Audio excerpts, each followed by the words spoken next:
च पतितानां पावनेभ्यो वैष्णवेभ्यो नमो नमः। हे कृष्णा करुणा सिंधु दीनबंधु जगत्पते गोपेश गोपिका कांत राधा कांत नमोस्तुते। तप्त कांचन गौरांगी श्रीराधे वृंदावनेश्वरी वृषभानुसुते देवी प्रणमामि हरिप्रिये। जय श्री कृष्ण चैतन्य प्रभु नित्यानंद श्री अद्वैत गदाधर शिवासादि गौर भक्तवृंद। हरे कृष्णा कृष्णा कृष्णा हरे हरे, हरे Ram Ram Ram Hare Hare. Hare Krishna. So we're meeting after a couple of weeks, and the great news is we have finished half of Bhagavad Gita. We have finished 7 chapters. We're about to begin the 8th chapter. So I'm not going to ask you how you all are doing with your study of Bhagavad Gita. Where you are in your that workbook, something that we had given in the beginning, how you're faring into it. And now the subject matter as we go ahead becomes more and more philosophic centric and more principle centric. If not, at least I do recognize 16 chapters, 18 chapters. It's a huge, looks like a huge task to go through 700 verses and to study that, and it definitely takes a lot of time. It's not easy. Am I audible? Can we increase the volume?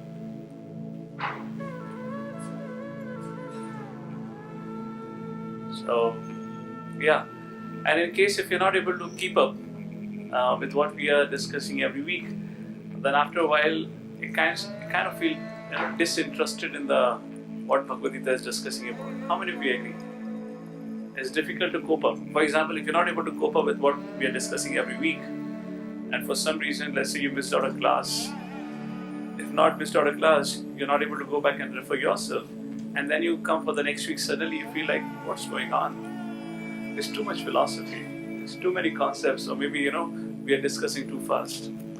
One thing that I want to bring out to your attention, if not, at least we can learn one thing, and we can probably reflect on one thing whenever we come for Bhagavad Gita class. The first thing and the most important thing is 3 important lessons from the life of Arjuna.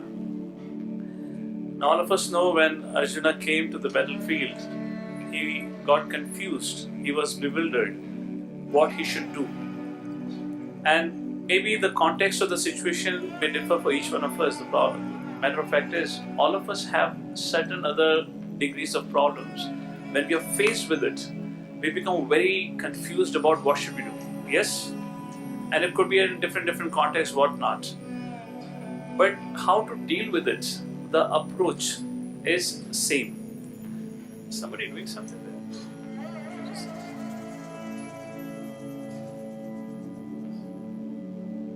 What was it saying?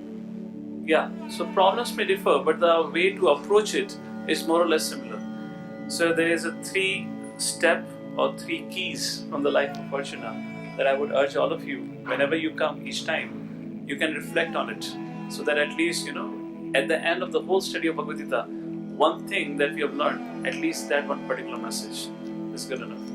So first thing is about Arjuna, that he was very eager to learn. And that is quite visible how at the battlefield of Kurukshetra, Arjuna was asking questions to Krishna. So he, at no point of time, he felt like that I know everything. Arjuna was not a teenager. He was already a grown-up man, a great Kshatriya. Whenever you have accomplishments beyond a certain stage in our life, there is also a sense of pride that comes along, yes? As we are growing in our life, our mind tells us, we are grown up now. I am 40-year-old man. I am mature now. I know a lot about life. I don't need any guidance from anyone. And this kind of mentality becomes a roadblock, a bottleneck in our eagerness to learn. But Arjuna didn't have that. He was very eager to learn, and this is how the chapter 8 opens also. We'll come to it. So first thing, he was always eager to learn. Second, he was humble. And he easily accepted and acknowledged his weaknesses. That's how the second chapter, 7th verse says about, right? Karpanya dosho pahata svabhava. My dear Lord, Karpanya dosho pahata svabhava. This is my miserly weakness because of which I am bewildered. Please help me come out of it. It takes a lot of humility to recognize and to admit the fault lies within me, not somewhere else. That's the second thing. And the first thing was, he was always eager to learn. Third, he was humble and he acknowledged his weakness. And third, the lesson that we learn, or I call it as the keys of success from the life of Arjuna. The third one is that he accepted a bona fide teacher, accepted a bona fide person who can guide him through the journey of his life. We all need somebody at certain junctions in our life to help us out. What should we do in this situation, in this particular tenure of your life? Yes or no? It is not that when we are a child living with the parents, only then we need guidance. Whoever we are, even we grow 70-year-old, still we need some people to help us out, deal with the problems. When we fall sick, we look for an advice. At every point of time in our life, we are always seeking. That's the reason one of the eternal nature, or eternal characteristic of a living entity is to seek shelter. All through the journey of our life, we are always seeking some or other guidance. However, some recognize it, others don't recognize it. So this is the third, the key of success from Arjuna's life. He accepted a bona fide teacher. And like that, the discussion continues and we come to the 8th chapter, where the 8th chapter again opens up of Bhagavad Gita with doubts of Arjuna. It's very interesting. There are around 16 questions that Arjuna asked Krishna. And this probably would be 8th or the 9th question, which is going to ask now.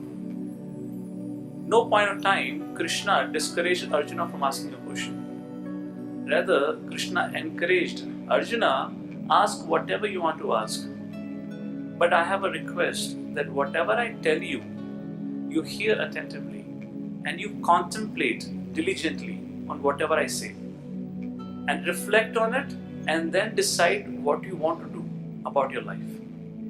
And that's how this whole conversation is going about in this Bhagavad Gita, where there is a student, there is a teacher relationship, where teacher encourages the student to ask questions, and student is also intelligent enough to ask sensible questions. The questions pertaining about his life, what matters the most, not some trivial things. So as this chapter is titled Attaining the Supreme, the crux of this chapter is how at the end of life we can go back to Godhead. 7th chapter, the last 2 verses, ends with certain instruction or certain statements by Lord Shri Krishna, which had certain technical terminologies. When Arjuna heard those terminologies, he couldn't understand what Krishna meant by. That's the reason this particular chapter 8 opens up with first 2 verses spoken by Arjuna, where he is clarifying 8 different terminologies. 6 was spoken earlier, and he further adds 2 more terminologies and begin. And in the next follow verses, in the next 2 verses, out of 8 questions, Krishna immediately answers the first 7 questions, which we'll be seeing soon. And then he spends the rest of the chapter on the 8th question. So before I tell you what that 8th question is, on which this whole chapter is centered around, let me ask one small question to all of you. How many of you like exam? How many of you don't like exams? Okay, almost everyone, right? Even kids don't like at times. Either way. But there's one exam. It does not matter you like or not like. Every one of us, not you and I, every living entity has to face that exam. What is that exam? Please raise your hand. What is that exam that each one of us, you like or not like, does not matter. And that is itself a very important lesson. The material world of this nature doesn't function according to what you like or dislike. Whatever it has to serve you, you will be served accordingly. And we have to accept it. So what is that one exam which is unavoidable? Nobody can avoid. Nobody in the past have avoided. Nobody in the future can avoid it. And each one of you, including I, have to deal with it. Okay. Yes, please.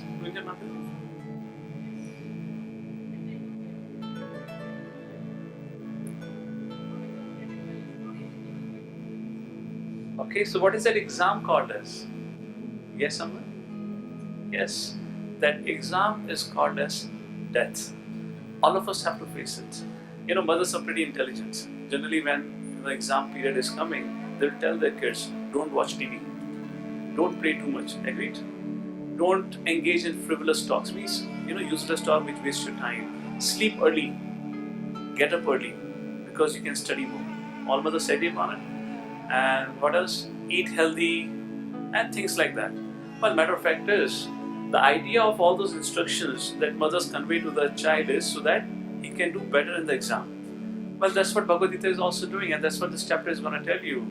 Don't waste your time in things that doesn't matter to you at the end of life. Practice, study Shastras, so at the end of your life, when you have that exam called as death, you're able to pass it. Sleep early, get up early, and in the morning, your sadhana, your study work is chanting of Hare Krishna Mahamantra. Because at the time of examination, see, interesting thing about this paper now, the paper is already leaked. It's no surprise test. Surprise is in the time when it comes. Nobody knows when it will happen. But the question paper is leaked out. And the best part is, answer is also leaked. In this chapter, the answer would be leaked. I'll tell you beforehand, I'm so excited to tell you. The answer is to chant the holy names of the Lord. So when death comes, the person has to do just one thing.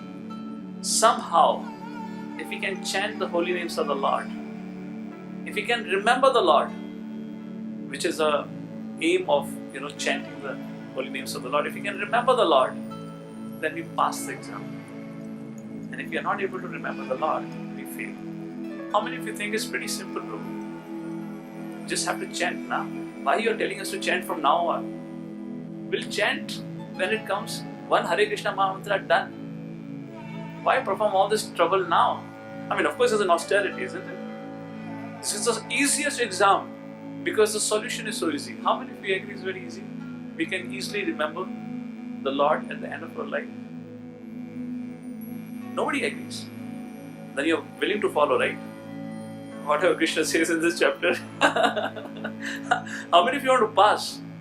Everyone want to pass, right? So you should be willing to follow what Krishna says. Actually, it's very, very difficult. We all have experiences, when we get a little headache. When a little thorn pricks a certain part of our body, we are agitated. Only thing in our mind at that point of time is how to get rid of it.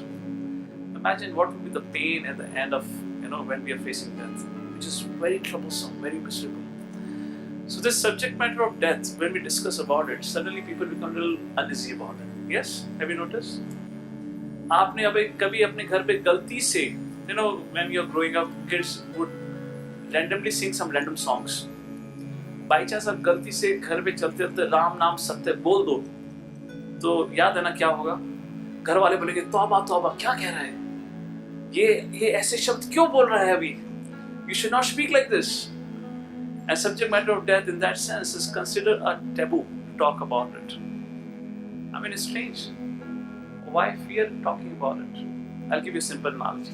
Why people don't want to talk about it? You all agree, right? Nobody wants to talk about it? No, why people don't want to talk about it? I'll give you an analogy. Hopefully it will help you understand. Imagine you're going to a theater to watch a thriller movie, a suspenseful movie.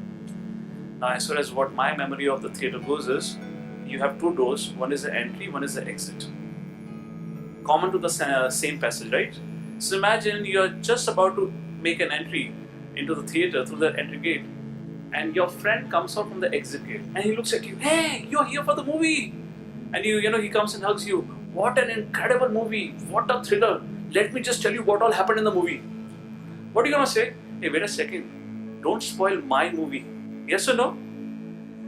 Similarly is how we carry our attitude towards our life. Towards the movie of our life, we want to maintain suspense and thriller. We don't want people to come and tell that at the end of the day, एक था राजा, एक थी रानी, दोनों मर गए, खत्म कहानी. That this is the conclusion of your life, and this is also the conclusion of my life. Nobody wants to hear, because people generally live a very aimless life. Nothing is fixed up. They just want to live their life, and somebody at that point of time interjects and they tells them, "Why are you wasting your life? Anyways, at the end of the day, you're gonna die. Why are you working so hard? Why you want to acquire so many possessions? For what? At the end of the day, you're going to die." Trust me, don't do that. You're gonna offend that person. The person will be so much offended. Why are you discouraging me by talking like this? And nobody likes this idea, isn't it? Agreed upon it? Just because we don't want to think about what the life is all about. As we continue to live our life, without aim or purpose, the least we want to discuss about the subject matter of death. However, for a spiritualist, for whom the life has a different meaning and a purpose altogether, when he looks at the subject matter of death, it has a far broader meaning. When he looks at the subject matter of death, immediately he thinks about, what about my next destination? Right now, in the current moment of his life, he's already thinking about what's going to happen to my next destination, and that's how he looks at it. So he's not worried about it. So sometimes when a person dies, I remember when my grandfather has died, I was very young, maybe younger than Aman, and so forth. Everyone was crying. And you're so young, you don't know what exactly happening, but that picture is stuck to my head. And as a young, very young, maybe I was not in the first standard or something, younger than that, I'm just running around the house, and when you're so young, nobody tells you what's happening, because it doesn't matter to you. And I'm running around the house with 2-3 other kids. We are running around this whole joint family house that we had. And apparently everyone seems very quiet, very somber. And suddenly the ambulance comes, which we don't recognize, we are so young. And the dead body is brought out. And suddenly you hear everyone crying in the house. It's not a house, it's a huge place. And everyone is crying from the ground floor, the first floor, the second floor. And you are shocked. When it happened, I got literally frozen on my place where I was running around. What happened suddenly? Why everyone is crying? Now this is the memory of that time. Another memory of the recent years, where I saw a 6-year-old son, the only son of a family. And this son was born to this family after many, many years. When the son died, the mother was sad, but she was not depressed. She was not heartbroken. Everyone had gone to offer solace to her. However, for she was so calm and composed that she was offering, a sense of hope to others. Don't worry about it. Why? Because in this case, this family was a practicing devotees, a spiritualist. For them, the meaning of word death, just like Krishna in 2nd chapter says, jatasya hi dhruvam mrityu, dhruvam janma mritasya cha. Tasmad apriyarte natam sochitam arasi. For one who has taken birth has to die, and one who has died has to take birth again.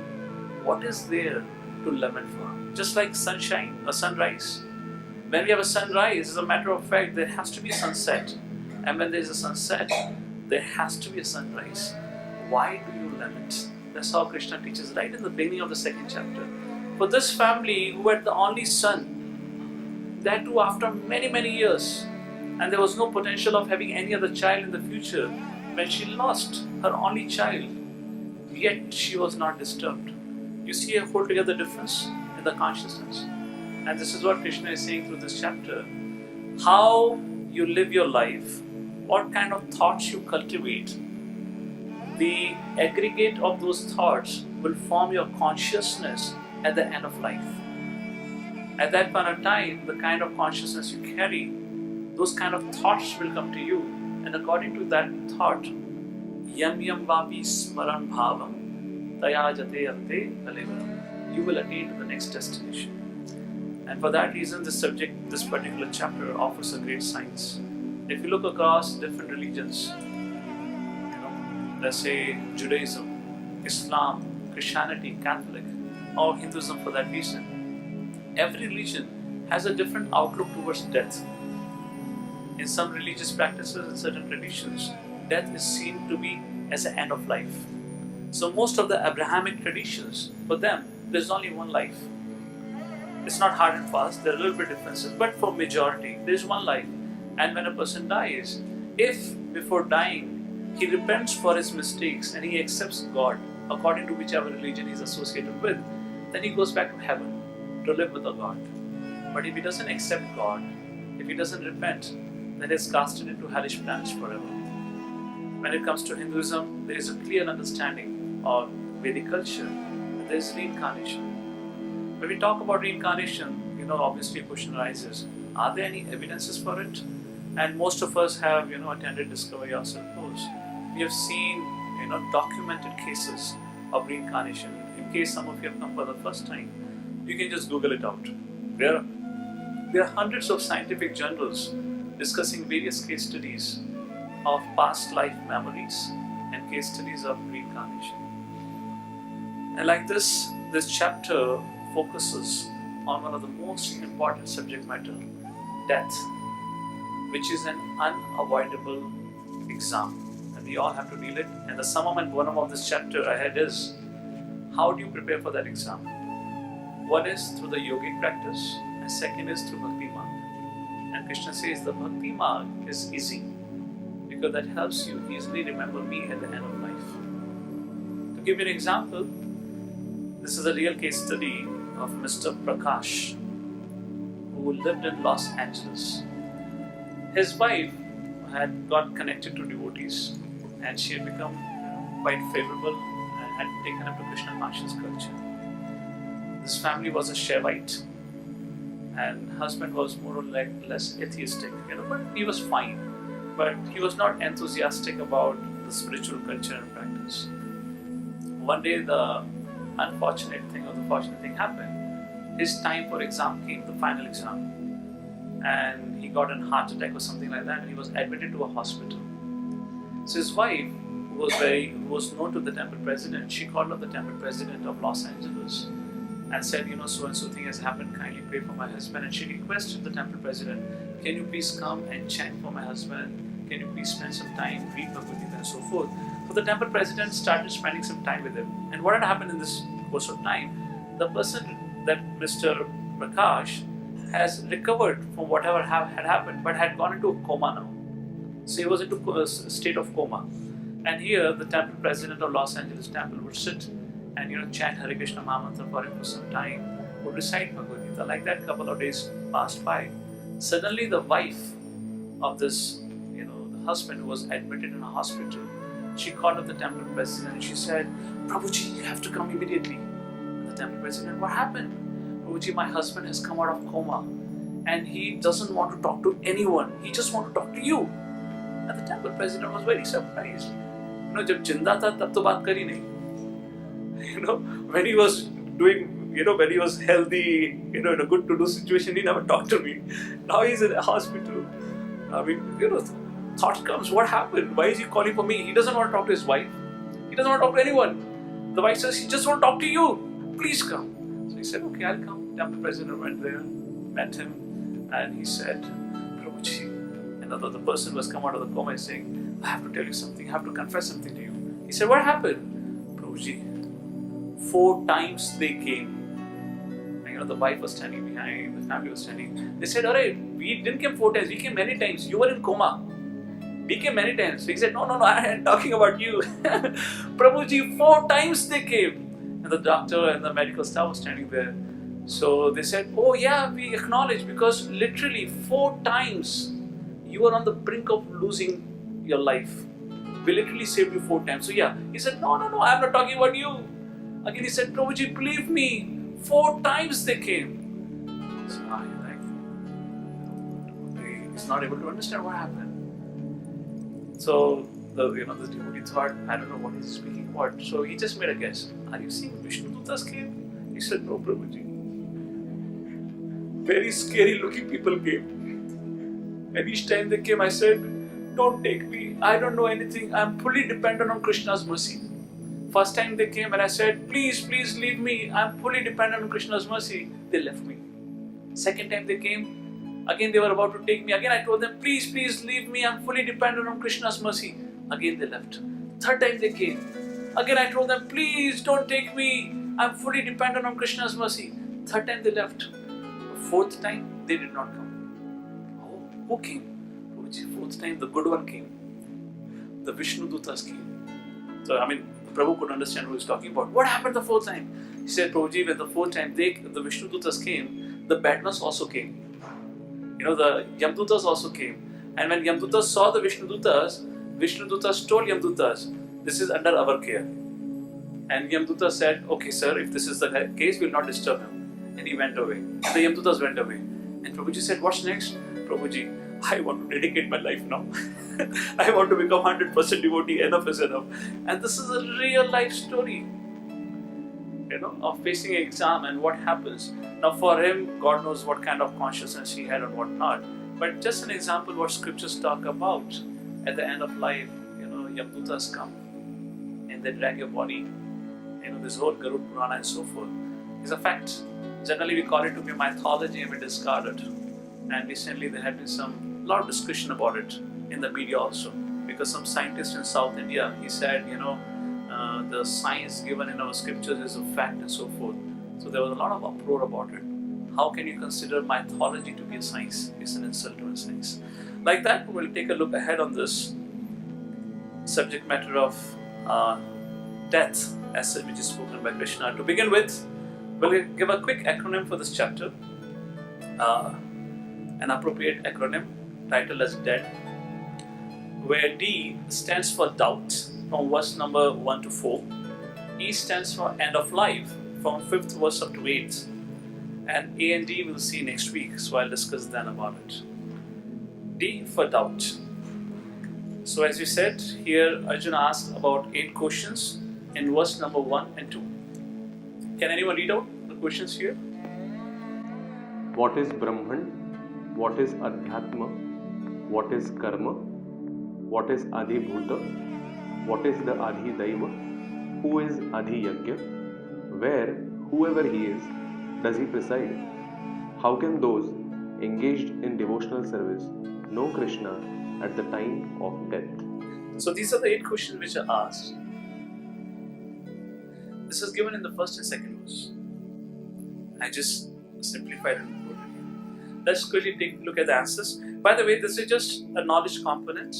So please pay attention to it, because when you're reading Vedic scriptures, Bhagavad Gita or anything for that reason, these terminologies are commonly repeated. So you have a proper understanding of what it is. So the first question, what is Brahman? The answer, please read out.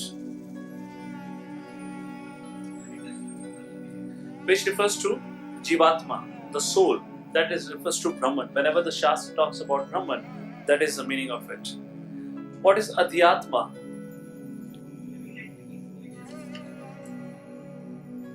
That is Adhyatma, living entity's nature, the eternal constitutional position.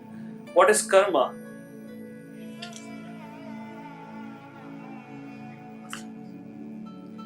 What is Adhibhuta?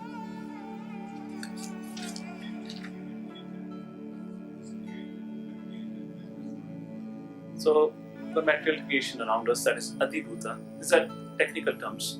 And this is what Arjuna got confused at the end of 7th chapter, and he's asking those technical terms. What is Adhidevata? Translation of the meaning of the answer, please.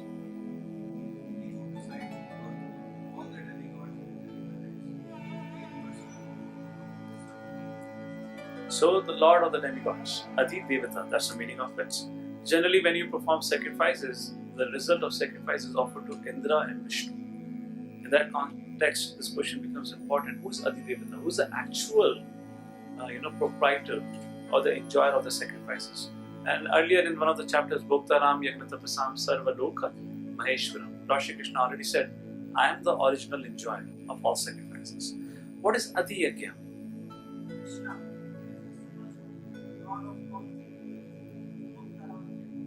And where does he reside was the 7th question. Please read the answer.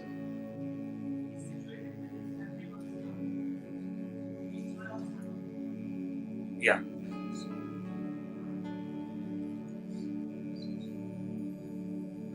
Maha Ishwaram is the word. Ishwaram, the Lord, the Supreme Personality, that is the meaning of it. I mean, because you write in an English, so you are missing out those annotations here. But the Mahesh is another word for it. But Mahaishwaram is the word here. Sarvaloka Maheshwaram. Let's read out go to the purport of third verse in your book. Something very important mentioned here. The first paragraph, 8th chapter, 3rd verse.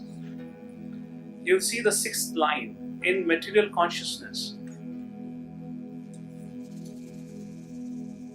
So like this, in the 2 verses, Krishna gives answer to 7 questions, and now rest of the chapter is discussed about death. How to pass the final exam. Before we go ahead, third verse of 8th chapter, the purport. It is in the 5th or 6th line, in material consciousness. You are able to find it? Can anyone read out loudly from? In material consciousness, his nature is to try to be Lord of matter.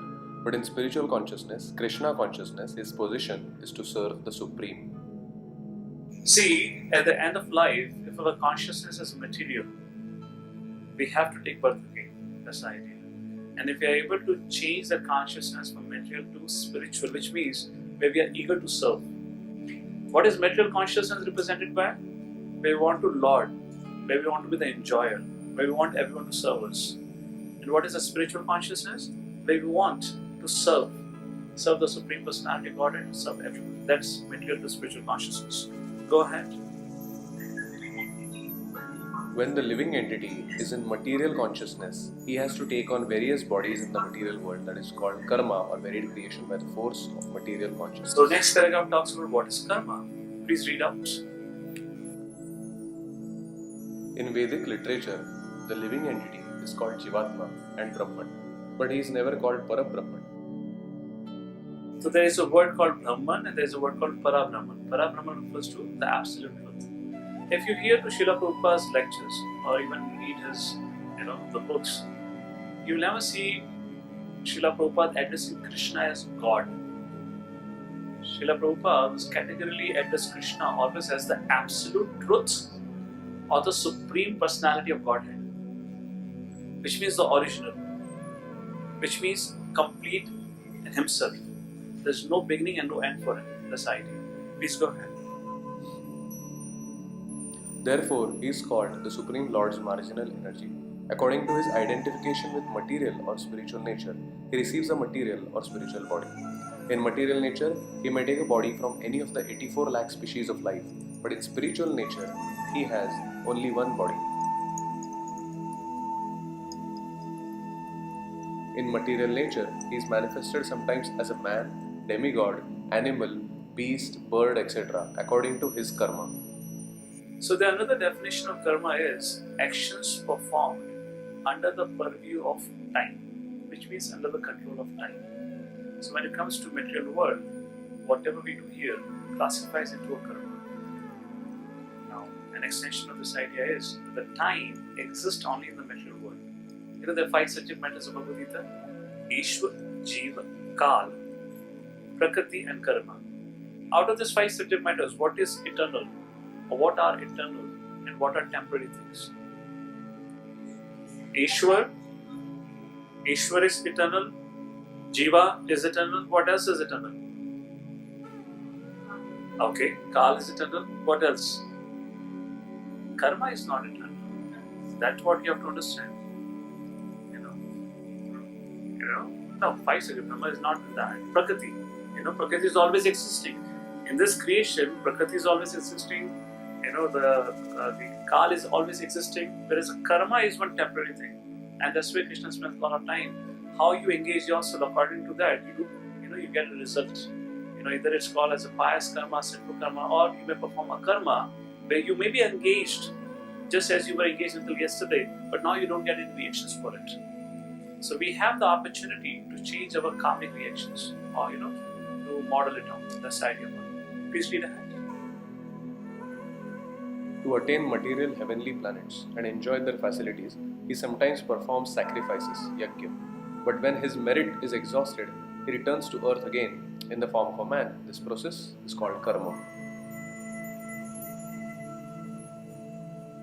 So let's go to the next section now. In the first section, we discussed doubt.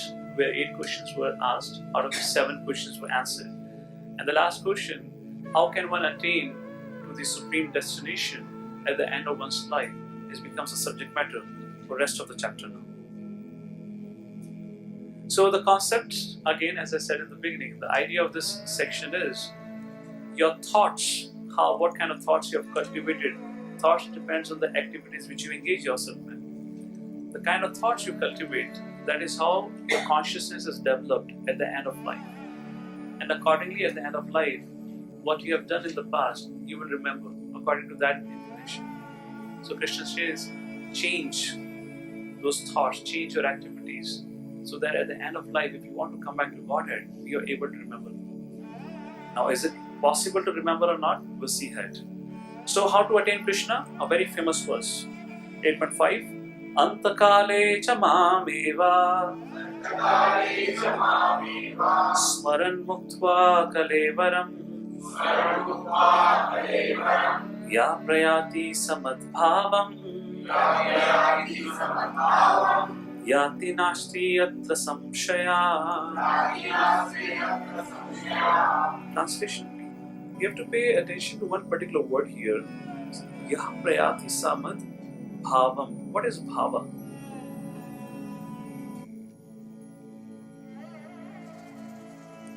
The word bhava, if you translate that into English, it translates into a mood. Yeah, connected to that and becomes mood in that sense. So, if you want to remember Krishna, we have to have that mood. We must have cultivated those emotions. That's the reason it is not just possible at the end of life just to remember Krishna. And if you read in the purport, look at the 6th or 7th line where Prabhupada writes in the purport of this particular verse. Remembrance of Krishna is not possible for the impure soul who has not practiced Krishna consciousness in devotional service. You able to find that line? This is 8th chapter 5th verse. Please read the line ahead of it. Therefore, one should practice Krishna consciousness from the very beginning of life if one wants to achieve success at the end of his life. The process of remembering Krishna is essential. Therefore, one should constantly, incessantly chant the Maha Mantra. Hare Krishna, Krishna Krishna, Hare Hare, Hare Ram, Ram Ram, Hare Hare. Go ahead. Lord Chaitanya has advised that one be as tolerant as a tree, tarorapi sahishnuna.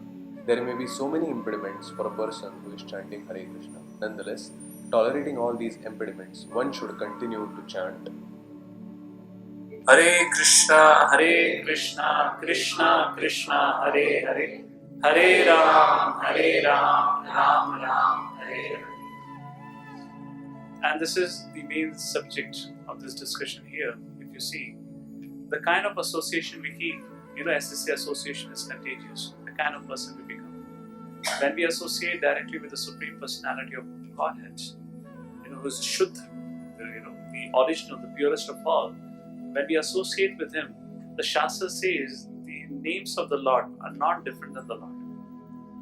It is a spiritual sound, and a spiritual sound, nothing is impersonal. Everything is personal. Here, the name of the Lord is completely or is complete in itself. In other words, they are directly the Supreme Personality of Godhead. So when we are chanting Hare Krishna, we are in association with the Lord. And by chanting, by keeping this practice or taking this practice, it purifies our consciousness.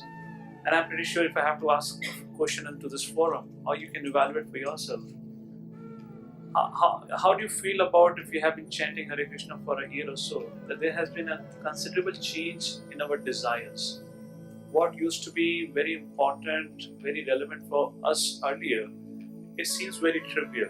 We kind of laugh at the things that used to perturb us before, or that used to attract us before. How many of you agree with that? Actually, just take to this process. You don't have to make an endeavor to give up certain things. You automatically lose taste.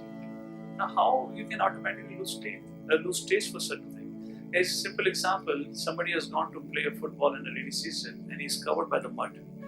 When he comes back, when he's standing in the shower, he may not have been completely clean, but as long as he's standing in the shower, he's getting cleaned.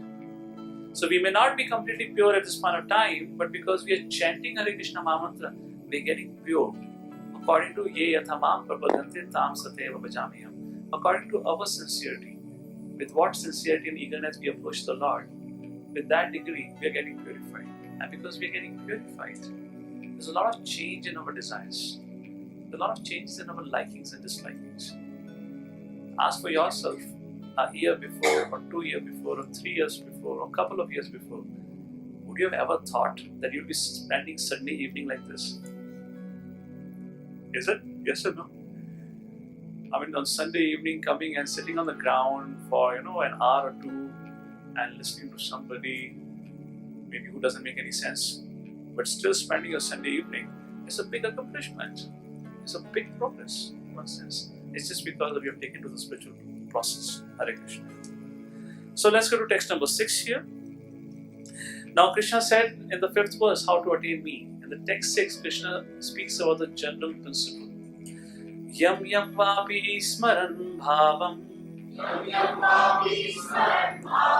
tayajate ante kalevaram tam tam eveti kaunteya sada tad bhava bhavitaha. Translation, please.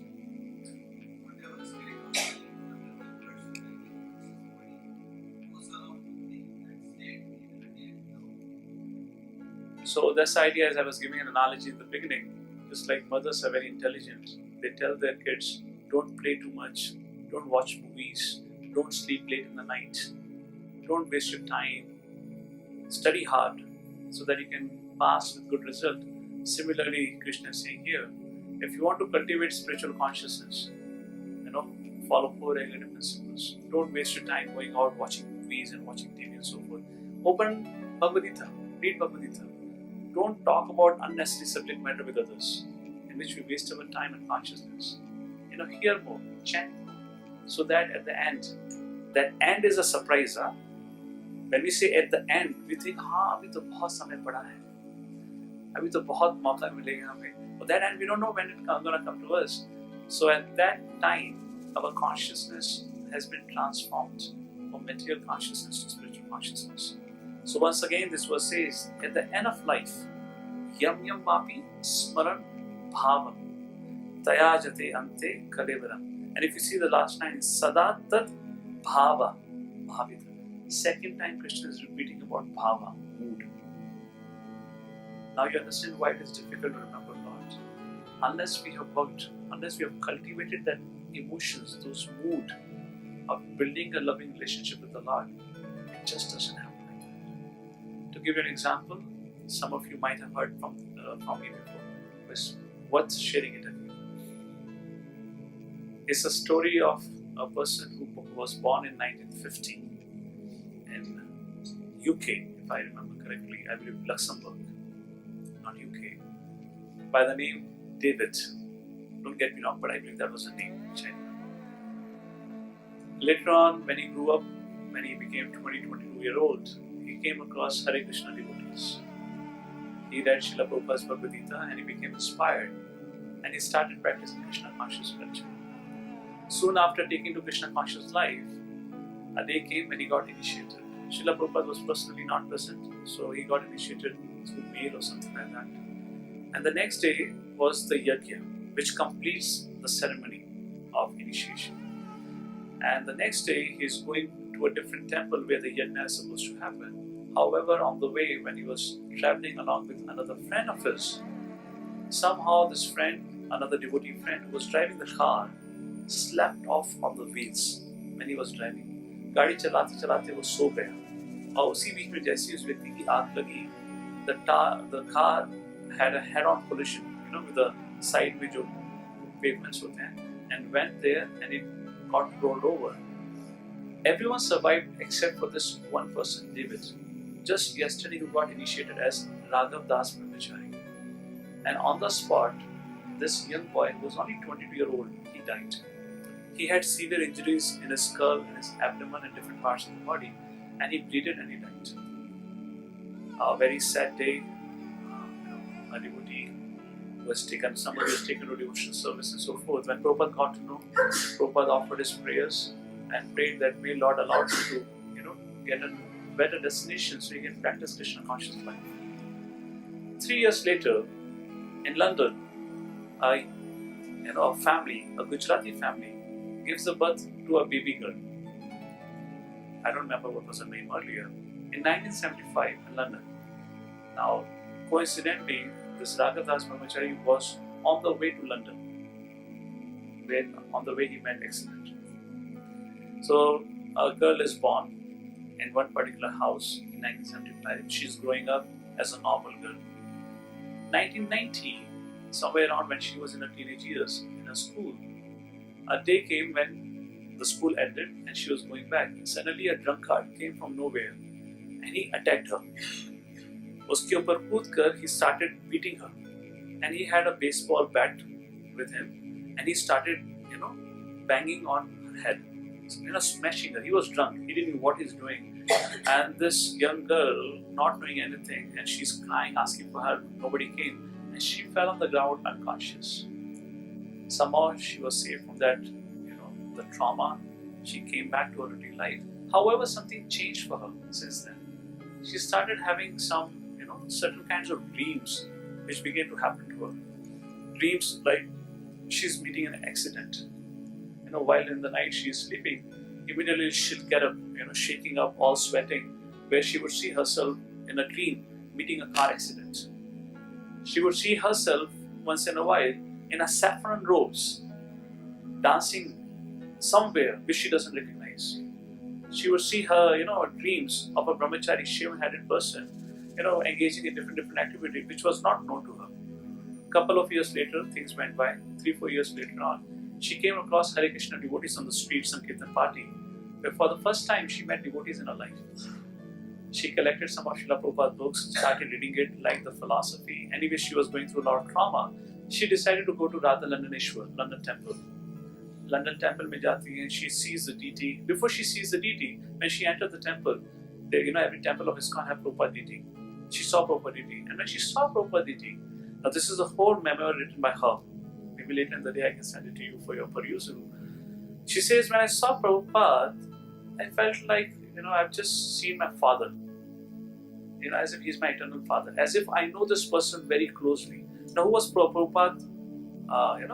Prabhupada was not there on the planet. Prabhupada left 1977 and she's meeting Prabhupada around 92 or 93. But she writes that I felt such a close connection with him. I don't know what. However, this was just, a vigraha.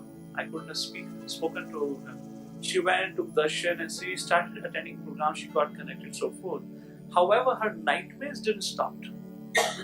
So she discussed with some of her friends and they said, why don't you go for past life regression? Some of you might have heard of the past life regression. This is a medical terminology where they hypnotize and do something with you where you can remember your past life memories. When she went through a past life regression, she realized those memories coming out more vivid. And the result of past life regression was that so and so, actually in your past life, you were a brahmachari, because of which you are getting these, memories. And it looks pretty apparent from your past life regression exercise that you died in a car accident. Now it's a trauma for herself. Now she's in a female body and somebody tells you, you were in a male body. Now those who doesn't understand the concept of soul, to tell you are female today, but tomorrow you'll be a male, or yesterday you were a male and today you became a female. This is a whole psychological pressure on her. She's not able to fathom and so forth. So she began to investigate, and these are some of the fantastic results of her investigation. She went and found out who that person was.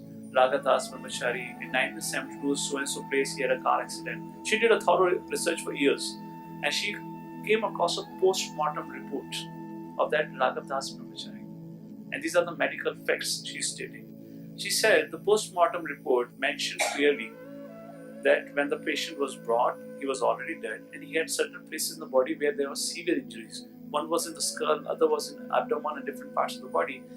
And now she says, since my child, the same parts, different parts of the body where this particular Ragadas Brahmachari, when he met accident, had severe injuries, I have been having problems since my childhood. Either there is a crack, there is a scar, and things like that, and it directly correlates with, there are so many research on reincarnation has happened where it talks about that if you have met a car, if you met an accident in your past life, the scars and the injuries that you incur in that body sometimes manifest in your next body also, in the form of scars and so forth. I don't want to terrify you. I hope you're not thinking about your scars on the body. That could have been very much happened while you playing out in the field, okay? So don't get too much worried about it. Matter of fact is, reincarnation is there. You were something in the past. So let's not investigate that, who you were. And she found out. But one big question remained for her. Now she is a fully practicing devotee and so forth. And the 8th chapter here, come back to the 8th chapter. So yes, reincarnation happened. She understood she is Raghadas Brahmachari coming out to be this, who was a very young devotee. He had been in the movement only for a couple of months, 4-5 months like that. Unfortunately, he died. The big question arises, why she took a form of a female? Yes. He was actually soul doesn't have a gender. I don't know what to say, he or she. So, was in a male body in the last life. She ended up in a female body. If that's the case, according to this verse, text 6, Yam yam vapi smaran bhavam तया जते अंते कलेवरम, शरीर को त्यागते समय जो मन में भावनाएं ख्याल होते हैं उसी के अनुसार तुम्हें अगला जन्म मिलता है. If you do a little reverse engineering, you can easily prove that the Raghav, that devotee, young devotee, while leaving his body, must be thinking about some female.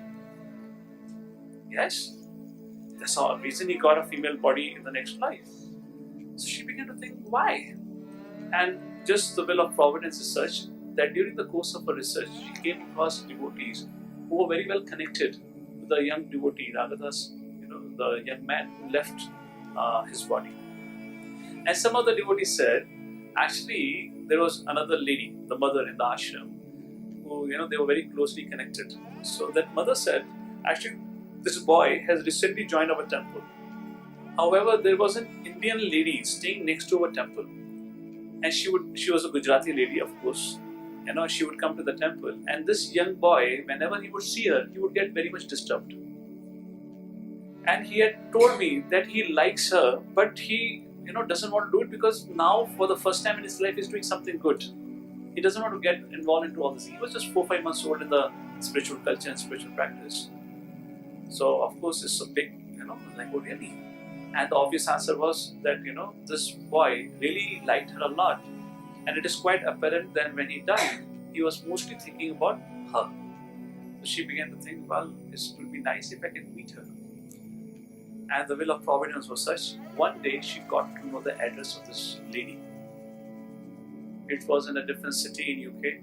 She went to that city, went to the street, went to that house, and now she rang the bell of the door of that house.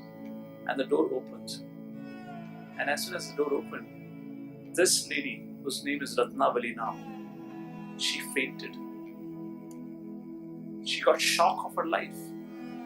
And when she came back to her senses, and she saw she was an identical twin.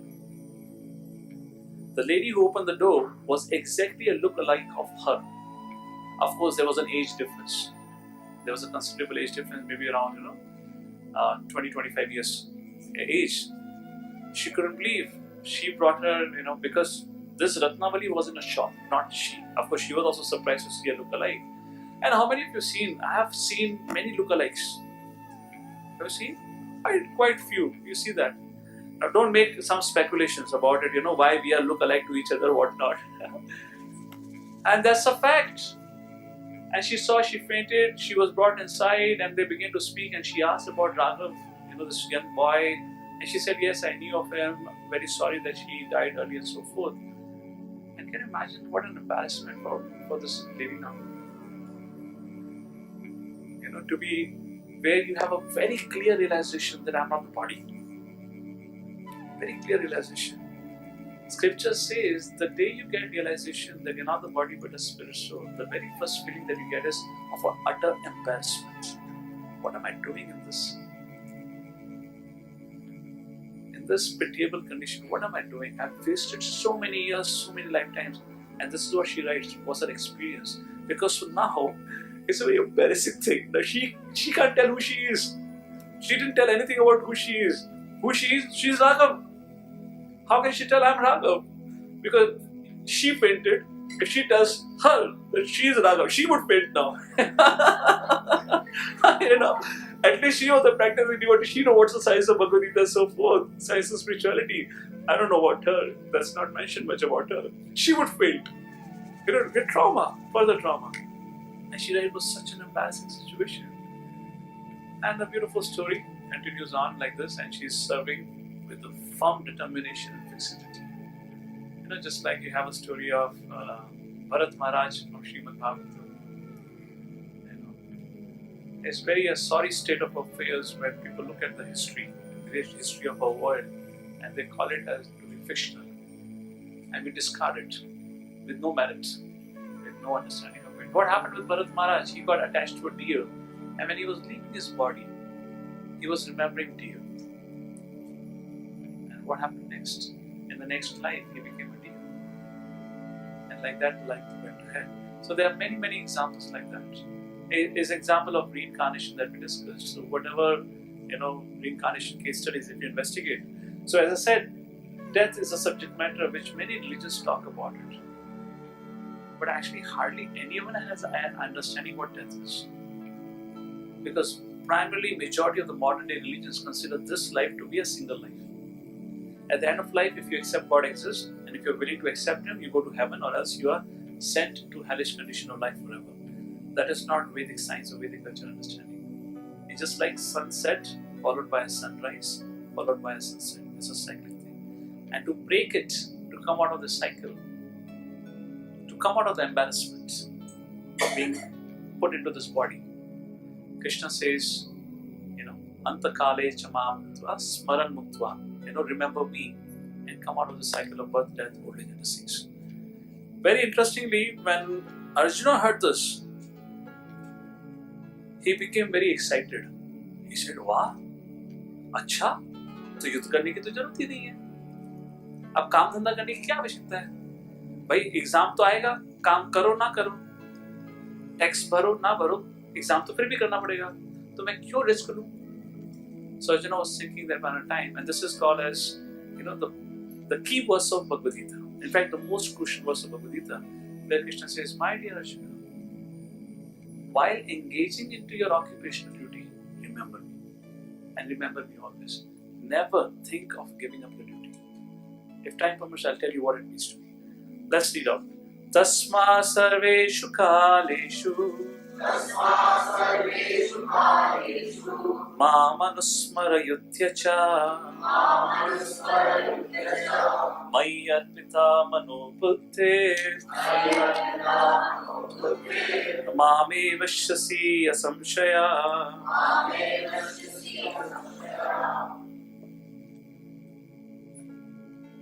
And translation is this. Please read out.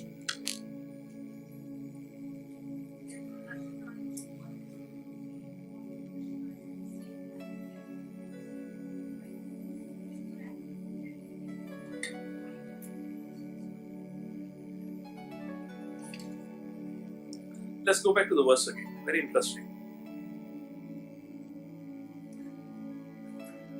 You know what Krishna is saying? Tasmat, therefore, sarveshu, kaleshu. At all time. Mam, me. Anusmara yudhyacha. Yudhyacha means your occupational duty. Smara means remember. Right? So Krishna could have said, Mam, smaram, yudhyacha. Same meaning. Smara means to remember. Remember whom? Me. Why Krishna is saying Anusmara? That is not the meaning of Anu. What is the meaning of Anu? No. Yes, the meaning of the word Anu is to follow.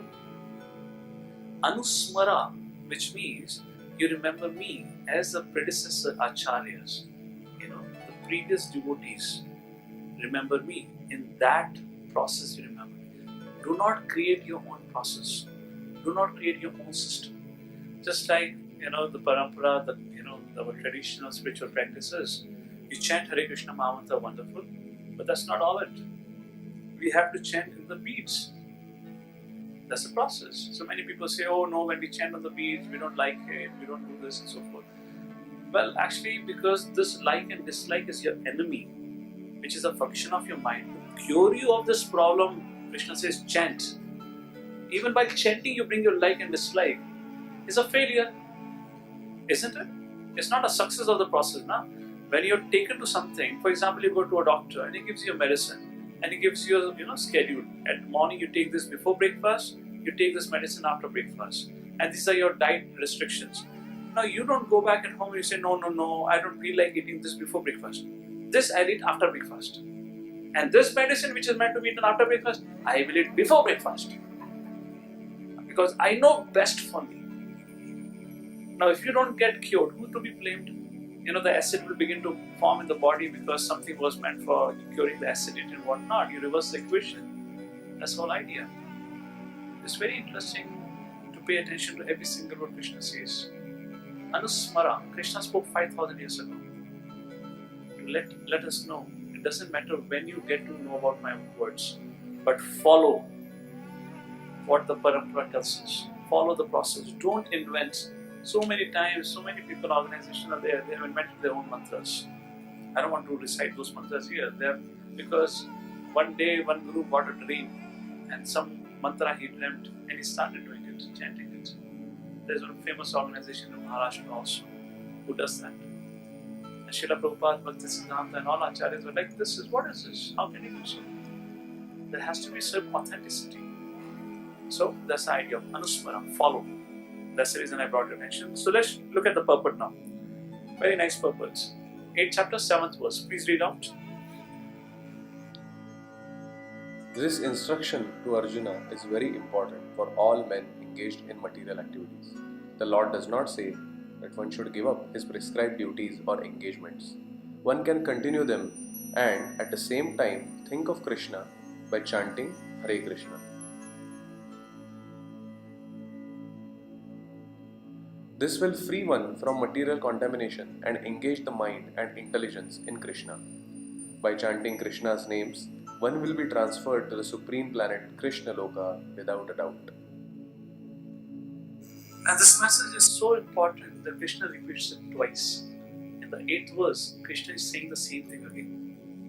In your books, please. Abhyasa yoga yuktena Chetasana nigamina Paramam purusham divyam Yati parthanu chintayan.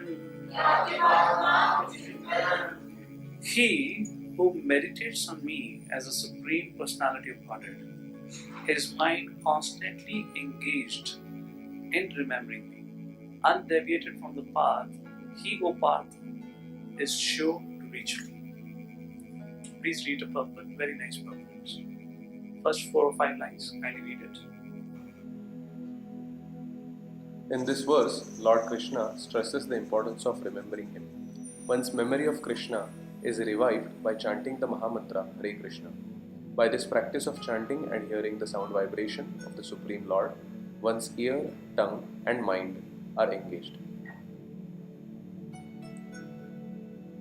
This mystic meditation is very easy to practice and it helps one attain the Supreme Lord.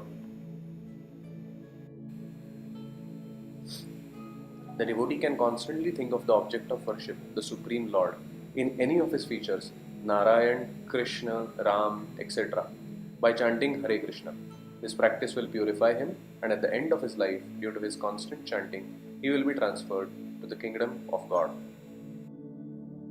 Okay. So when Prabhupada, when Krishna is speaking about how to remember me, is through the process of chanting Hare Krishna. Now somebody may ask how, on a physical level, how this chanting of Hare Krishna can help us remember Lord. Could be a question that can arise in our mind. And how can we actually, by chanting, cultivate the remembrance of the Lord?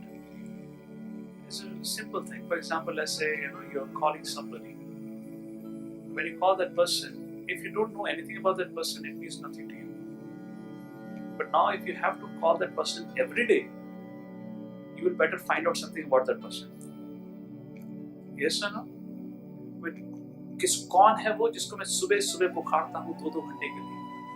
कुछ पता होगा तो फायदा है. Otherwise we cannot continue chanting. So what happens with that? The one idea is when you chant Hare Krishna Mahamantra, you have to chant attentively. You can only chant attentively when there is some relationship with the Lord. When there is some relationship with the Lord, because when you chant, there is emotion involved with it. Because now you know something about that person, and that's how we become attentive. So through that, our remembrance of the Lord slowly, gradually gets cultivated to the degree we are getting pure in our life. And like that, at the end of life, this is what this section talks about. In essence, which brings us 2 key lessons. That's the whole summum and bottom of this particular section. First is to attain Krishna, one must remember him at the time of death. That's a key principle. And how do you remember him? And how do you cultivate that remembrance? The most effective means for fixing the mind on Krishna is Harinam Sankirtan. We should chant Hare Krishna Mahamantra. And for that, I already gave you 2 examples of Mr. Prakash. By the grace, causeless mercy of the Lord, he was saved at the end of his life. Somehow he could chant Krishna. When Yamdutas came, he said, No, I am only dependent on the mercy of Krishna. And they left. And also an example of Raghav Das or Ratnavali. We talked about Yam Bhakti Smart like that. And a quick glimpse into it, we'll discuss it next week, we'll pause here, is the 3rd section of this chapter, which talks about attaining the Supreme. In which there are 3 subheadings that we'll be taking a look at it. First is remembering Krishna from verses 9 to 13, and then pure devotional service, and a very important discussion comparing the material and spiritual worlds from 17 to 22nd verse. So this first part, remembering Krishna, the verses talks about for those who practice Yoga Mishra Bhakti. Through yogic practice, they want to attain love of Godhead. So how they need to practice, how they need to cultivate remembrance is talked about. So we can read out the translation of these verses. Text number 9. One should meditate upon the Supreme Person as the one who knows everything, as He who is the oldest, who is the controller, who is smaller than the smallest, who is the maintainer of everything, who is beyond all material conception, who is inconceivable, and who is always a person. He is luminous like the sun, and he is transcendental beyond this material nature. Text number 10. So a person has to meditate on these features of the Lord. This is one way of cultivating the remembrance. Text number 10. One who at the time of death fixes his life air between the eyebrows, and by the strength of yoga, he has to fix his life air between the eyebrows. We cannot fix our eyes on one point for more than a couple of seconds. What hope do we have to fix our life here in the middle of the eyebrows? Have you ever done those exercises? You go to a doctor, not a doctor, so, like, I have a special gift. So, sometime when you go for, this thing, so they tell, do this thing. And, you have to get the tip of the pencil. And you try doing like this and the eyes, keep going here and there. For us, just to focus on it is a challenge. For people who are taking to this yoga paths, where you can say Ashtanga Yoga, for example, is the prominent path for them. They have to bring the life air on the center of the eyebrow. They have to meditate there. Hare Krishna. Chant Hare Krishna and be happy. Ispe for Kali Yuga, Hare Naam, Hare Naam, Hare Naam Eva Kevalam. There is no other anything easy than that. Chant Hare Krishna. That's the idea about it. Continue reading. With an undeviating mind, engages himself in remembering the Supreme Lord in full devotion, will certainly attain to the Supreme Personality of God. Persons who are learned in the Vedas, who utter Omkara and who are great sages. Look at the first condition only. Persons who are learned in the Vedas. इस जीवन के अंत तक हम learned in Bhagavad Gita ही हो जाए, वही काफी अपने लिए. Learned in the Vedas. We have not even seen the Vedas. We will not even get to see all the Vedas also in our one lifetime. What is people learning the Vedas? Is it difficult? Impossible. So persons who are learned in the Vedas. Krishna would have said a person who is learned in the first chapter of Bhagavad Gita. then you and I may have, probably there was some potential that we could have got qualified for it. He says, Vedas, pay attention for Krishna's sake. Not possible. Desiring such perfection, one practices celibacy. I shall now briefly explain to you this process by which one may attain salvation. Great sages in the renounced order. So, renounced order, so this assembly would be only of saffron clad people sitting here. No Blue Ridge and Megapolis audience allowed for this process, that's the idea. So, yeah, text number 12, the last verse for this. The yogic situation is that of detachment from all sensual engagements, closing all the doors of the senses, and fixing the mind on the heart and a life air at the top of the head. One establishes himself in yoga. So, if you look at the purport, we can quickly look at the purport. Prabhupada says this is just not possible for this age. Detachment from all sensual engagements. You may, you may give up externally on the duties, but the mind can still be very much absorbed into sensual activities. That is not renunciation. Please read the purport here. To practice yoga as suggested here, one first has to close the doors of all sense enjoyment. This practice is called pratyahara, or withdrawing the senses from the sense objects. The sense organs for acquiring knowledge, the eyes, ears, nose, tongue and touch, should be fully controlled and should not be allowed to engage in self-gratification. In this way, the mind focuses on the super soul in the heart. In this way, the mind focuses on the super soul in the heart. We cannot focus on the physical objects. It's so difficult in today's time, place, circumstances with our life. You can imagine how advanced this person has to be. To be able to focus on the super soul within the heart, which is not visible also to a mundane eyes. What a level of that person has to be already. Go ahead. And this is a key point. But as mentioned before, this practice is not practical in this age. The best process is Krishna consciousness, which means chanting Hare Krishna Mahamantra, following 4 regular principles, staying in the association of devotees, and continue performing our occupational duties. The last verse for the day, 13th verse.